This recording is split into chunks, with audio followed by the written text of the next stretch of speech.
Oh, hello. Good to see you there. Welcome to Farley Physics. Today we're talking about breadboards. So, the way a breadboard and the electricity flows through a circuit starts with this Arduino chip. From this chip provides the energy that we need to get this light working. First we start with these. These are your wires, and they move the energy, the current, from the Arduino board to the breadboard. Make sure you have one ground and one that goes to the current. Because there's so much energy, you will need a resistor to make sure that the energy is limited and that the circuit does not break.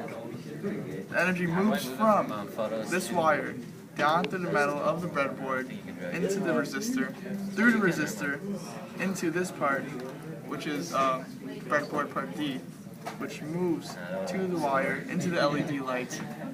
And there you go. Thank you for watching Farley Physics. Oh wait, shit. Have a blast.